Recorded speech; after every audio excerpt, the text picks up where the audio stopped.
Hello నమస్తే welcome to best TV నేను మీ Shanvi season 19 లో భాగంగా మ్యాచ్ 28 ఈ రోజు Kolkata night riders versus Rajasthan Royals మధ్య ఈడెన్ గార్డెన్ స్టేడియంలో మ్యాచ్ జరగబోతుంది. మరి ఈ మ్యాచ్ లో ఏ టీం విన్ అయ్యే ఛాన్సెస్ ఎక్కువ ఉంది అనేది తెలుసుకుందాం. మనతో పాటు క్రికెట్ అనలిస్ట్ విజయ్ గారు ఉన్నారు, మాట్లాడదాం. హాయ్ విజయ్ గారు. హాయ్. రైట్, ఈ రోజు కేకేఆర్ వర్సెస్ ఆర్ఆర్ మ్యాచ్ జరగబోతుంది. సో ఈ రెండు టీమ్స్ లో కూడా ఎక్కువగా గెలిచే ఛాన్సెస్ ఎవరికి ఉన్నాయి అండ్ అలాగే మనం మెయిన్ గా చెప్పుకోదగ్గ ప్లేయర్స్ ఎవరు ఉన్నారంటారు? ఈ రెండు టీమ్స్ లో ఒకళ్ళేమో టేబుల్ కి పైన వైపు ఉంటే ఒకళ్ళు టేబుల్ కింద వైపు ఉన్నారు. అవును, కాబట్టి అది ఈజీ మ్యాచే చెప్పడానికి, మనకి అనలైజ్ చేయడానికి. కాకపోతే ఇది క్రికెట్ కదా, ఏ రోజు ఏమైనా జరగచ్చు. నేను జరగరా రెండు క్లోజ్ మ్యాచ్ల్లో రెండు టీంలు నేను చెప్పిన ఓడిపోయినాయి. ఆనందాన్ని ఆపుకోబాకు, నవ్వు పర్లేదు, ఎస్ఆర్హెచ్ గెలిచింది. రైట్ రైట్ మొత్తానికి మా ఎస్ఆర్హెచ్ గెలవదేమో అన్న కన్ఫ్యూజన్ లో పెట్టేశారు. కాకపోతే ఇప్పుడు మేము గెలిచి చూపించాం. అంటే మీ 13th ప్లేయర్ మా టీంలో ఉన్నాడు కదా, అందువల్ల గెలిచారు. అంటే మాదేం లేదంటారా? మీ 13th ప్లేయర్ అంతా అభిషేక్ శర్మ ఈజీ క్యాచ్ వదిలేశాడు, మాకు కొట్టాల్సిన టైంలో అవుట్ అయ్యాడు. శివన్ దుబే మీకు ఎంత చేయగలడో అంత చేశాడు. ఇంకోటి ఏంటంటే బ్యాడ్ లక్ ఆయుష్ మాత్రం హ్యామ్స్ట్రింగ్ పెట్టేయడం వల్ల మీకు మ్యాచ్ టర్న్ అయింది అక్కడే. అదే అన్ని మాకు ప్లస్ పాయింట్స్ కాబట్టి గెలిచామని చెప్పొచ్చు. అభిషేక్ శర్మ అద్భుతమైన బ్యాటింగ్ చేశాడు. నేను చెప్పాను సర్ప్రైజ్ ఎలిమెంట్ సెకండ్ మ్యాచ్ ఉండదని.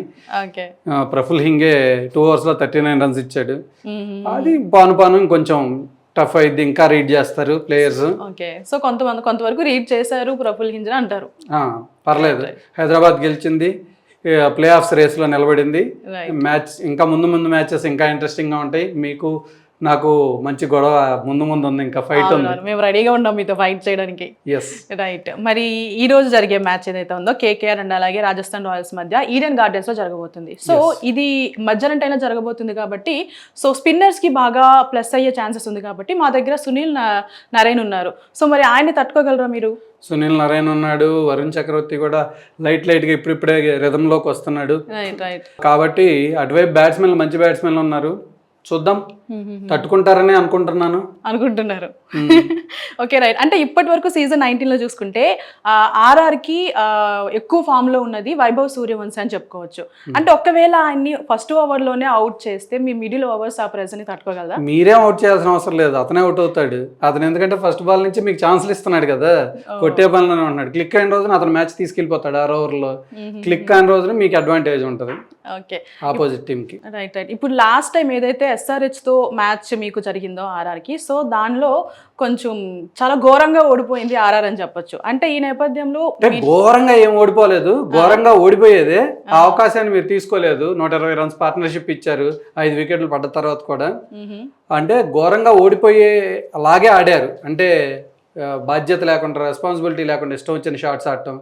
1 wicket పడింది, 2 wickets పడ్డాయి. ఆ తర్వాత అయినా బ్యాట్స్మెన్ అప్రోచ్ మారాలి కదా, కొద్దిసేపు రొటేట్ చేయాలి, కొత్త బాల్ పాత పడేదాకా వెయిట్ చేయాలి. ఆ వెయిటింగ్ ఏం ఆడలేదు, ప్రతి ఒక్కడు గాల్లోకే లేపాడు.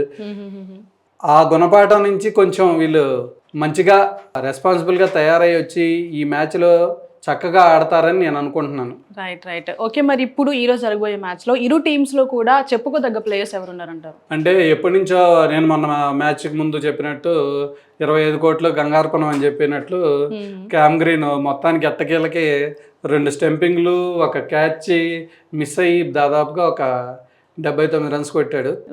ఓకే, ఫామ్లోకి వచ్చాడు. ఏ బ్యాట్స్మెన్కి అయినా కానీ బాల్ మిడిల్ అవ్వటం అనేది చాలా ఇంపార్టెంట్. అది ఇచ్చిన కాన్ఫిడెన్స్ ఇంకా ఎవరూ ఇవ్వలేరు. 4 షాట్లు మిడిల్ అయితే ఆ బ్యాట్స్మెన్ డిఫరెంట్గా మారిపోతాడు. చూస్తే 33 బాల్లో 30 runs దగ్గర ఉన్నాడు.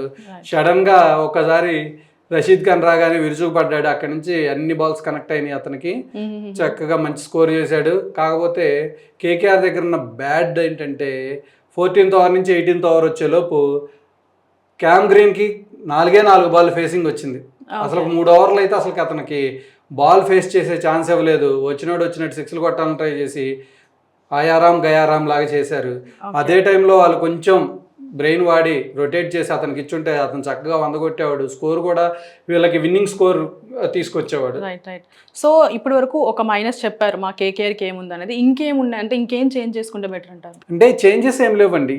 అంటే మీకేంటంటే ప్లేయర్స్ మంచి ప్లేయర్స్ ఉన్నారు కానీ క్లిక్ అవ్వట్లేదు. రింకు సింగ్ అయితే ఈ సీజన్ దారుణంగా ఉంది. ఇవాళ నేను ఇలా చెప్తున్నాను కాబట్టి రింకు సింగ్ క్లిక్ అవ్వచ్చు కూడా. మనం ఎవరి గురించి మాట్లాడుకుంటే వాళ్ళు బాగా ఆడుతున్నారు. రింకు సింగ్ పరిస్థితి ఎలా ఉంది? రోమన్ పావెల్ కూడా బిగ్ హిట్స్ కొట్టగలడు. కొంచెం ఎక్కువసేపు ఆడుండాల్సింది మొన్న మ్యాచ్లో కూడా. చూద్దాం. అంటే అజింక్య రహానే సడన్గా ఫామ్ కోల్పోయాడు, మళ్ళీ తిరిగి వస్తుందని ఆశిద్దాం. రైట్. ఓకే, లాస్ట్ మ్యాచ్ ఏదైతే జరిగిందో ఆర్ఆర్ ఎస్ఆర్హెచ్తో ఓడిపోయింది. సో ఇప్పుడు జరగబోయే మ్యాచ్ ఈడెన్ గార్డెన్స్. సో మాకు అది హోమ్ గ్రౌండ్ అని చెప్పొచ్చు. సో ఈ నేపథ్యంలో మాకు సుమారు 60,000 మంది ఫ్యాన్స్ అయితే వస్తారు. మరి ఆ ఒత్తిడిని తట్టుకోగలదంటారా? ఆర్ఆర్ ఎలాంటి ఒత్తిడినైనా తట్టుకోగలదు. అంటే రెక్లెస్గా ఆడకపోతే, రెక్లెస్గా ఆడినప్పుడు మాత్రమే వాళ్ళు ఒత్తిడిలోకి వెళ్తారు. వాళ్ళు రెస్పాన్సిబుల్గా ఆడితే మాత్రం వాళ్ళ ఒత్తిడిని ఆ 80,000 మంది తట్టుకోవడమే కష్టం. ఓ అట్లా అంటారా? ఓకే, మరి హెడ్ టు హెడ్ ఎలా ఉందంటారు? ఇప్పటి వరకు హెడ్ టు హెడ్ చూసుకుంటే 32 మ్యాచెస్ జరిగాయి. 32లో KKR 16, RR 14, 2 matches no result. కాబట్టి స్టాట్ అడ్వాంటేజ్ అయితే కేకేఆర్కే ఉంది. కాకపోతే రీసెంట్ ఫామ్ చూసుకోవాలి. ప్లస్ లో కాన్ఫిడెన్స్లో ఉంది కేకేఆర్. కనీసం ఒక విన్ అయినా వచ్చి వాళ్ళు కూడా కాన్ఫిడెన్స్ని గెయిన్ చేయాలని నేను కూడా కోరుకుంటున్నాను, కానీ అవ్వట్లేదు. రైట్. సో మీరు అన్నట్టు కేకేఆర్ మేబీ టేబుల్లో డౌన్లో ఉండొచ్చు, కానీ సో ఇప్పుడు మేము గాయపడిన పులులం కాబట్టి సో ఫామ్లోకి రావాలని చాలా ఖచ్చితంగా ఉన్నాము. సో మా ఏదైతే ఈ తడబడాలి అనే మా కాన్ఫిడెన్స్ ఉందో దాన్ని మీరు తట్టుకోగలరా? ఇప్పుడు దురందర్ డైలాగ్ చెప్పావు నాకు, గాయల్ హూ ఇసీలియే ఘాతక్ హూ అని.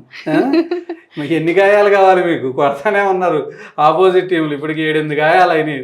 రైట్. ఇప్పుడు 6 మ్యాచ్లు అయిపోయినాయి, 7వ మ్యాచ్. సో ఒకవేళ ఇది మేము కాన్ఫిడెన్స్ అంటే ఎట్లన్నా గెలవాలనే కాన్ఫిడెన్స్ తో వస్తున్నాము. సో ఒకవేళ గెలిస్తే ఇది ఒక్కటే కాదమ్మా, మీ కేకేఆర్ ఆడే ప్రతి మ్యాచ్ గెలవాలి. ఇక్కడ నుంచి ప్లే ఆఫ్స్కి వెళ్ళాలంటే 8 మ్యాచ్లు గెలిస్తేనే పని అయింది. ఎస్ఆర్హెచ్తో మ్యాచ్ జరిగినప్పుడు టక్టక్కా ఓపెనర్స్ కోల్పోయారు వీళ్ళు.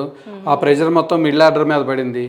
యాక్చువల్గా మిడిల్ ఆర్డర్ కూడా రెస్పాన్సిబిలిటీ తీసుకుంటే బాగా గెలిచే మ్యాచ్ అది. కానీ రియాన్ పరాగ్ లాంటి వాళ్ళు, వైభవ్, యశస్వి జైస్వాల్ లాంటి వాళ్ళు రెక్లెస్ షాట్స్ ఆడారనమాట. అంటే బాల్ ఎటువైపు వెళ్తుంటే వీళ్ళు ఉన్న చోట నుంచి కొట్టడం, బాల్ దగ్గరికి ఫుట్ వర్క్ లేకుండా ఆడటం, అలాగే ఇష్టం వచ్చినట్టు బ్యాటింగ్ చేశారు. దానివల్ల ఎప్పుడైతే వీళ్ళకి ఎక్స్ప్లోజివ్ ఓపెనింగ్ పేరు ఉందో, వైభవ్ సూర్యవంశీ కానీ యశస్వి జైస్వాల్ కానీ వాళ్ళు తొందరగా అవుట్ అయితే ఆర్ఆర్ కొంచెం ఒత్తిడికి లోనయ్యే అవకాశం ఉంది. వేరే కౌంటర్ పార్ట్స్గా ఉన్నటువంటి కేకేఆర్ ఓపెనింగ్ పేరుని చూసుకుంటే ఇప్పటి వరకు పెర్ఫామ్ చేయలేదు. ఇప్పటికే చాలా కాంబినేషన్స్ మార్చి చూశారు. మన అజింక్య రహానే, ఫిన్నాలెన్ కూడా మళ్ళీ ఇంకొకసారి లాస్ట్ టైం ఆ పేరుని ట్రై చేసే ఛాన్స్ ఉంది. వీళ్ళ మీద ఎక్కువ హోప్స్ లేవు కాబట్టి క్లిక్ అయితే బోనస్, క్లిక్ అవ్వకపోయినా కింద రఘువంశీ కానీ, క్యామ్ గ్రీన్ కానీ, రావణ్ పోయల్ కానీ వీళ్ళందరూ ఉన్నారు. చూద్దాం, హోప్. చెప్పినట్టు ఆర్ఆర్ కొంచెం లేజీగా ఆడింది లాస్ట్ మ్యాచ్లో అని చెప్తున్నారు. సో ఒకవేళ ఇప్పుడు మా కేకేఆర్ ఎట్లనో టేబుల్ కింద ఉంది కాబట్టి కొంచెం ఓవర్ కాన్ఫిడెన్స్తో మళ్ళీ అట్లానే ఆడితే ఈసారి లాస్ అనుకోవచ్చా? అంటే ఓవర్ కాన్ఫిడెన్స్తో ఆర్ఆర్ ఆడటం కాదు, ఎటు పోయింది కదా పీకినవలే తీ అని చెప్పి కేకేఆర్ వాళ్ళు ఫియర్లెస్ క్రికెట్ ఆడారు అనుకోండి, అది ఆర్ఆర్కి బాగా డేంజరస్ సైన్. ఎటు పోయిందిలే, ఇంక మనం చక్కగా ఫ్రీగా ఆడుకోవచ్చు, మనం ఫియర్లెస్ క్రికెట్ ఆడదామని వాళ్ళు కనుక ఆడితే అప్పుడు ఆర్ఆర్కి కష్టం. రైట్. సో మరి ఈ రోజు ఫైనల్ గా ఎవరు గెలుస్తారంటారు? యాజ్ యూజువల్ గా ఫామ్ లో ఉన్న ఆర్ఆర్కే ఎక్కువ ఎడ్జ్ ఉంది. వీళ్ళు స్పిరిటెడ్ గా ఆడి, అంటే ఇప్పుడు వాళ్ళ కోచ్ని కానీ వాళ్ళ టీం ఎవరైతే మేనేజింగ్ ఇతను ఉన్నాడో అతన్ని కానీ అందరూ తిడుతున్నారు కాబట్టి అందరూ దానికి రివెంజ్ తీర్చుకునేలాగా మోటివేట్ అయ్యి ఆడితే తప్ప కేకేఆర్కి ఛాన్సెస్ లేవని నేను అనుకుంటున్నాను. రైట్. మరి ఇప్పుడు ఈ క్రికెట్ సీజన్ అంటేనే బెట్టింగ్ వాళ్ళు ముందు ఉంటారు. సో వీళ్ళకి ఏం చెప్తారు? రోజు చెప్పేదే చెప్తాను, no betting, enjoy the game. Cricket చాలా చక్కటి గేమ్, మనకి లైఫ్ లెసన్స్ నేర్పిస్తుంది. చక్కగా చూడండి, ఎంజాయ్ చేయండి. దాని నుంచి మనకు లైఫ్లో తీసుకోవాల్సినవి ఏమన్నా మంచి పాయింట్స్ దొరికితే తీసుకోండి, మోటివేట్ అవ్వండి. అంతేగాని బెట్టింగ్లు చేయకండి, మీ కుటుంబాన్ని మీరు ప్రమాదంలో పడేయకండి. చూడాలి మరి ఈరోజు జరగబోయే మ్యాచ్ కేకేఆర్ ఆర్ఆర్ అనేది చూద్దాం. మీరైతే ఫుల్ కాన్ఫిడెన్స్తో ఉన్నారు. సో అదే కాన్ఫిడెన్స్తో మేము కూడా రెడీ అవుతున్నాం, చూడాలి. అల్లా బోల్. రైట్. Thank you sir.